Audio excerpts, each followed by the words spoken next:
venas el jugo del amor, y saludar al viento con pluma en mi diestra, con una hoja blanca calcar mi corazón. Quisiera ser poeta por febre de las rimas, inspiraciones bellas que nazcan de mi ser, cual trinos de las aves que los vientos arriman, mis ecos sean himnos de rítmico placer.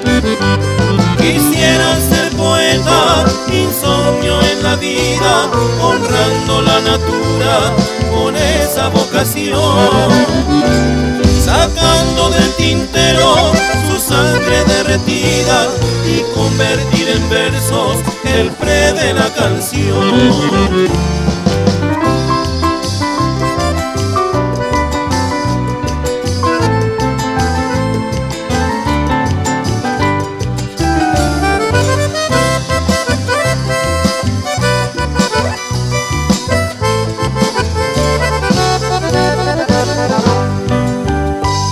Quisiera ser poeta, cantor de las mujeres,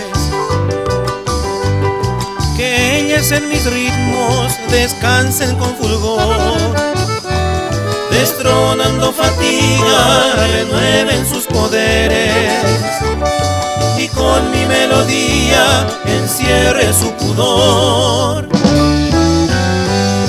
Quisiera ser poeta, cultor de la cultura,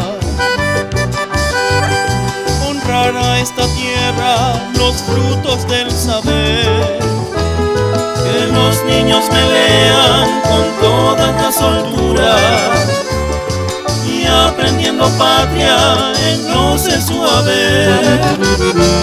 Quisiera ser poeta de églogas patriotas, cantar por la bravura del hombre guaraní, y cuando yo me muera camino al Calvario, me nombre esa calle eterno para mí.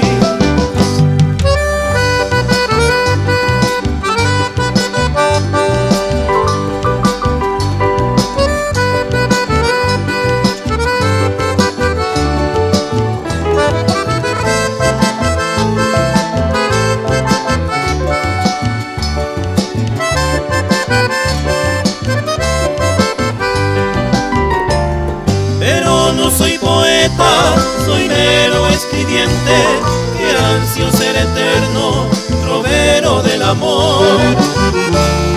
Aquí está mi sueño, cabal y penitente, que quiso ser poeta